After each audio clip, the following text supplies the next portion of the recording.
حضرت ابو بکر صدیق رضی اللہ تعالیٰ عنہ کے زمانے میں ایک خاتون ہے، وہ یمن جانا چاہتی ہے، یمن جانا چاہتی ہے۔ اس نے ایک چٹھی بھیجی ابو بکر صدیق کے نام پر کہ مجھے صحیح سلامت یمن جانے تک کا راستہ دے دیا جائے، یہ مسلمانوں سے مجھے ڈر لگ رہا ہے۔ یہودی عورت ہے۔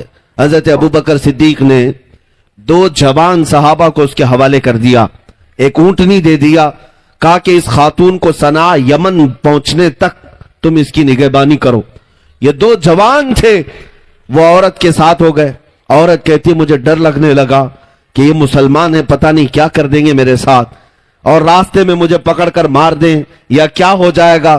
عام طور پر جو لوگوں کا ذہن بنا ہوا تھا، یہودی خاتون یہ کہتی رہی، اور یہ دونوں نوجوانوں نے اسے اونٹ پر سوار کیا، مدینے سے یمن کے راستے تک چل پڑے۔ جب بیچ میں کوئی چوکی آتی، چیکنگ پوائنٹ آتا، تو وہاں پر بھی صحابہ ہوا کرتے، وہ پوچھتے کون ہے اوپر اور تم کس طرف جا رہے ہو؟ یہ دونوں نوجوان صحابی کہتے ہم خلیفہ رسول ابو بکر صدیق کے ساتھ کے حکم پر آئے ہیں، اور اوپر ایک خاتون ہے جو ملک یمن جانا چاہتی ہے۔ تو اوپر آنکھ اٹھا کر کے بھی کوئی وہاں سے نہیں دیکھتا تھا، آنکھ بھی نہیں اٹھاتے۔ اس طرح یہ راستہ طے ہو گیا، یمن آ گئی وہ عورت۔ توجہ چاہتا ہوں، جب یمن پہنچی تو اپنے خاندان والوں کو جمع کر کے کہتی ہے اے لوگو آؤ، میں ایک بات آج تمہیں بتا دوں، میں مدینے سے گھبرا کر کے نکلی تھی کہ کہیں مسلمان میری عزت پر حملہ نہ کرے، میں اپنے خاندان میں آنا چاہتی تھی یمن میں، لیکن آج تم سب کے سب گواہ ہو جاؤ، ان 2 جوانوں کو میں نے پورے سفر میں دیکھا، اتنے دنوں کے سفر میں ایک آنکھ اٹھا کر کے بھی انہوں نے میرے چہرے کی طرف نہیں دیکھا۔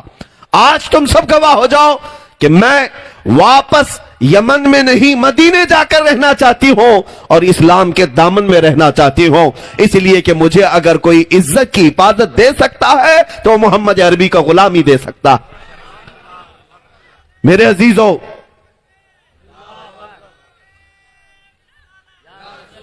دنیا کو آج بھی یہ بتانے کی ضرورت ہے کہ تم عورتوں کی عزت پر ڈاکہ ڈالنے والی قوم میں سے نہیں، بلکہ محمد عربی کے غلام ہیں جو ہر عورت کو بہن سمجھ کر اس کی عزت کی حفاظت کرتے ہیں۔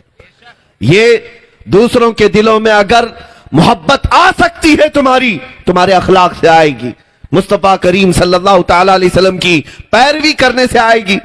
مجھے وہ بات بھی یاد آتی ہے، آج ان دجالی میڈیا کو پروپیگنڈا کرنے دو، تمہارے متعلق 1000 پروپیگنڈا کرنے دو کہ یہ آتنکوادی ہیں، یہ دہشت گرد ہیں، یہ ٹیررسٹ ہیں، ان کو سوئی بھی ملے تو بم لگنے لگ جائے، ان کو 8 سال کا بچہ بھی بڑا مجاہد لگنے لگ جائے۔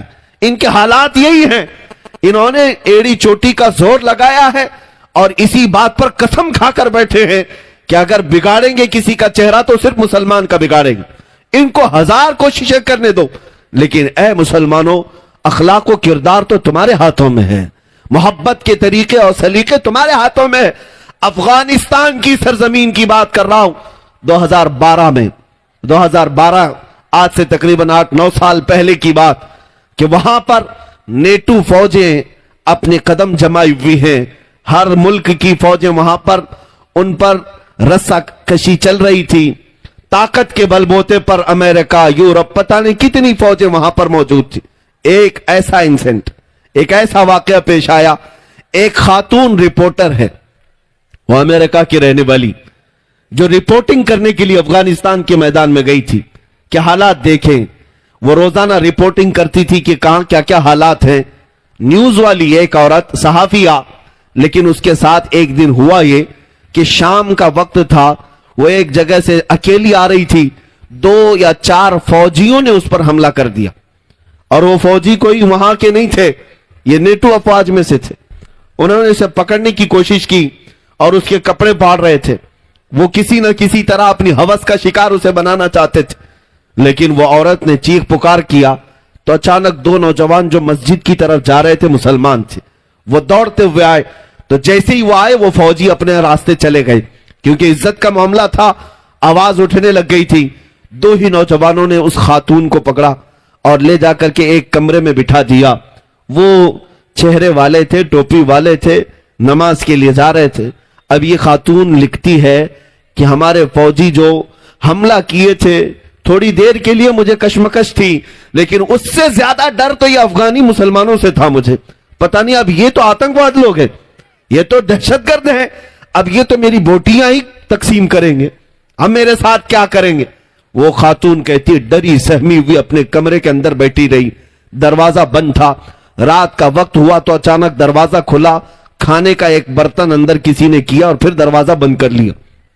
میں نے کھانا کھا لیا، تھوڑی دیر کے بعد پھر دروازہ کھلا، عورتوں کے زنانہ لباس کسی نے اندر کیے اور پھر دروازہ بند کر لیا. میں نے نہیں دیکھا کون آ رہا ہے کون جا رہا ہے. کھانا بھی آیا، کپڑے بھی آئے، میں اسی کمرے میں کھانا بھی کھائی، کپڑے بھی پہنے. دوسرا دن آیا، برابر وقت پر دروازہ تھوڑا کھلتا اور کھانا آتا پھر بند ہو جاتا. یہی وہ دو نوجوان تھے جو ہر وقت کھانا پہنچا رہے تھے لیکن دروازہ کھول کر دیکھ نہیں رہے تھے. دوسرے دن شام کے وقت اس کے سفارت خانے سے، اس کے ملک کی ایمبیسی سے کچھ ذمہ دار لوگ آئے اور دروازہ کھول کر اس خاتون سے کہا ہم تمہارے ملک کی سفارت خانے سے آئے ہیں، کیا تمہارے ساتھ کوئی حادثہ ہوا؟ اس عورت نے حادثہ لکھایا، رپورٹ لکھایا، اور اس سفارت خانے سے آنے والے نے کہا اے خاتون ان دو جوانوں کا شکر ادا کر کہ یہ ہمارے سفارت خانے تک پہنچ کر کے تیری خبر کیے ہیں، اور ان جوانوں نے ہم سے یہ وعدہ لیا ہے کہ جب تک تجھے ملک تک حفاظت سے نہ پہنچائیں گے اس دن تک یہ محنت کرتے رہیں گے. وہ خاتون کہتی ہے میں ان جوانوں کو نہ جانتی تھی نہ پہچانتی تھی، نہ ان سے میرا کوئی رشتہ تھا نہ کوئی ناتا تھا، لیکن انہوں نے میری عزت کی حفاظت کی، یہاں تک کہ وہ خاتون اپنے ملک پہنچی. اور اس کے بعد اس نے اخبار میں ایک آرٹیکل لکھا تھا، آج سے 8-9 سال پہلے کی بات کر رہا ہوں. وہ عورت کہتی ہے بچپن سے میرے دماغ میں یہ ڈالا گیا تھا کہ مسلمان وحشی ہوتا ہے، مسلمان آتنک کی طرف بڑھتا ہے، مسلمان عورتوں کی عزت پر حملہ کرتا ہے. لیکن اے لوگوں یہ دنیا جھوٹ بولتی ہے، یہ میڈیا پروپیگنڈا کرتی ہے. میں خود صحافیہ ہوں، میں خود رپورٹر ہوں، میں نے افغان کی سرزمین پر دیکھا ہے حملہ کرنے والے کوئی اور تھے، حفاظت کرنے والے تو محمد کے غلام تھے صلی اللہ تعالی علیہ وسلم. میرے عزیزو آج بھی دنیا جانتی ہے کہ اخلاق و کردار میں اگر کوئی سچا ہو سکتا ہے وہ ایک ایمان والا ہو سکتا ہے، بس شرط اس بات کی ہے جس کو اقبال نے بار بار کہا تھا کہ محمد سے وفا تو نے تو ہم تیرے ہیں، یہ جہاں چیز ہے کیا لوح و قلم تیرے ہیں. دنیا آج تمہارے قدموں میں آنے کو تیار ہے لیکن وفا تو کرو اس محمد عربی سے صلی اللہ تعالی علیہ وسلم. عزیزان گرامی وقار، ایک دو نہیں کئی ایسے حادثات ہوئے جس میں دنیا یہ دیکھنا چاہتی ہے